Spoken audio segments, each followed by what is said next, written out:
चौथे नंबर पे कौन से आदमी होंगे? फरमाया वरजुलान तहाब्बा फिल्लाह इज्तमा अलैहि व तफर्रक़ा अलैहि। ये बड़ा अहम हुक्म है, हम मुआशरती ज़िंदगी में इस पे बड़े आसानी से अमल कर सकते हैं, ये कोई मुश्किल नहीं है। अगर ये अमल कर लेंगे तो हो सकता है इसके सदके अल्लाह वहाँ अपने अर्श का साया हमें नसीब फरमा दे। कौन से दो, चौथा नंबर का कौन से आदमी? फरमाया वो दो आदमी जो अल्लाह के लिए मोहब्बत करते हैं और अल्लाह के लिए नफरत करते हैं। क्या मतलब? कि उनकी आपस में दोस्ती अल्लाह के लिए है। कैसे? कि जी फलान, इसकी मिसाल ऐसे देता हूँ, जैसे किसी को बुजुर्ग से मोहब्बत हो जाती है, किसी आदमी से दोस्ती कायम करते हैं, नेकी और तकवा की बुनियाद पर उसको दोस्त बनाता है, ये दोस्ती मुराद है, आम दोस्ती मुराद नहीं है। तो फरमाया इस तरह के दो आदमी जो तकवा की बुनियाद पर दोस्ती रखते हैं, अल्लाह के लिए दोस्त बनते हैं, अगर किसी से दोस्ती छोड़ते हैं तो अल्लाह के लिए छोड़ते हैं, फरमाया ये दो लोग भी क़यामत वाले दिन अल्लाह के अर्श के साए में होंगे।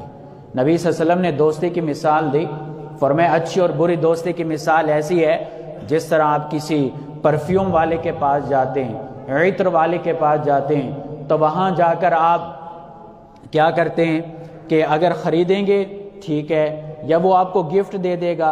अगर ये दोनों काम भी ना हो तो जब आप इत्र या परफ्यूम्स की दुकान से वापस आएंगे तो आपके कपड़ों से खुशबू आ रही होगी। फरमाया ये नेक दोस्त की मिसाल है।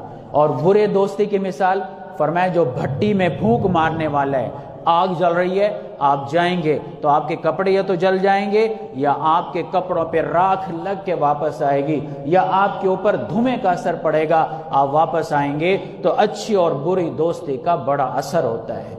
तो इसलिए हमें अच्छे दोस्त बनाने चाहिए, नेक और मुत्तकी लोगों से दोस्ती कायम करनी चाहिए।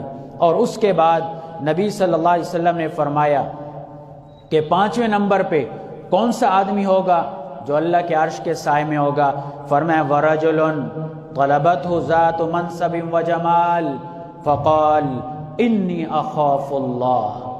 ये अमल बड़ा मुश्किल है, लेकिन ये आम तौर पे जो हमारा माहौल ख़राब है, हमारे बाज़ारों का जो माहौल ख़राब है, उसके लिए बड़ा सबक है। ज़रा तर्जमा सुन लें। नबी सल्लल्लाहु अलैहि वसल्लम ने फरमाया पांचवा वो आदमी अल्लाह के अर्श के साए में होगा कि जिसको एक खूबसूरत मनसब वाली औरत बुराई की तरफ बुलाए, लेकिन वो कहे मैं अपने रब से डरता हूँ, मैं ये बुराई नहीं कर सकता। तरग़ीब व तरहीब में एक नौजवान का वाक़या मनक़ूल है। कहते हैं कि एक नौजवान था, उसके जिस्म से बड़ी खुशबू आया करती थी, मुश्क की। मुश्क बड़ी कीमती खुशबू है। मैंने पता करवाया तो गालिबन ऊद भी बड़ी कीमती है।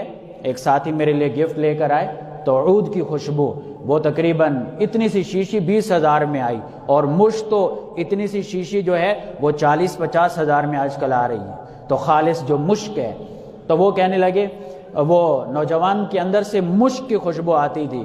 तो एक दोस्त ने कहा अरे इतना तो फजूल खर्च है, ये इतनी महंगी खुशबू लगाते, हर वक्त ये खुशबू लगाया होता है, तेरे पास बड़ा पैसा आ गया। वो कहने लगे अल्लाह के बंदे मैंने कभी खुशबू लगाई नहीं है, मैंने तो कभी ये खुशबू खरीदी नहीं। तो उसने कहा फिर ये खुशबू तेरे अंदर से क्यों आती है? वो कहने लगे एक राज की बात है।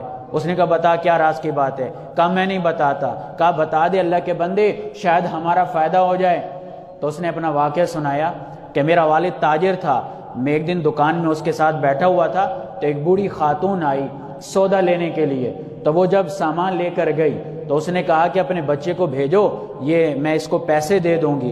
तो मैं उस बूढ़ी खातून के साथ गया तो उसका घर तो बड़ा आला बंगलानुमा घर था। वो अंदर ले गई एक रूम में, बड़ा खूबसूरत रूम, वहाँ पे बेड पड़ा हुआ था। तो बेड पे खूबसूरत लड़की बैठी हुई थी। कहते मैं भी खूबसूरत था, लड़की ने मुझे बुलाया, मैंने नहीं माना, उसने मेरे हाथ को पकड़ के खींचा। तो कुदरती अल्लाह ने एक बात मेरे जहन में डाल दी। मैंने कहा अच्छा बताओ वाशरूम कहाँ है? तो उस लड़की ने जल्दी जल्दी नौकरों को कहा वाशरूम साफ कर दो।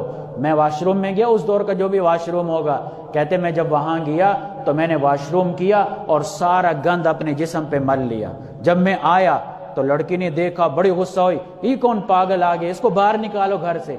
کہتے میرے جیب میں ایک درہم تھا، میں نے اس سے صابن خریدی اور نہر میں جا کے میں نے اپنے آپ کو دھویا، صاف کیا۔ کہتے رات کو جب مجھے خواب آیا تو ایک فرشتہ، خواب میں ایک فرشتہ آیا اور اس نے کہا کہ اللہ تیرے عمل سے راضی ہے اور اللہ نے تیرے لیے جنت سے یہ خوشبو بھیجی ہے۔ تو اس نے رات کو میرے جسم پہ خواب میں خوشبو لگائی اور مسلسل میرے اندر سے خوشبو آ رہی ہے۔ تو جو اللہ کے لیے برائی کو چھوڑتا ہے پھر اللہ دکھاتا بھی ہے۔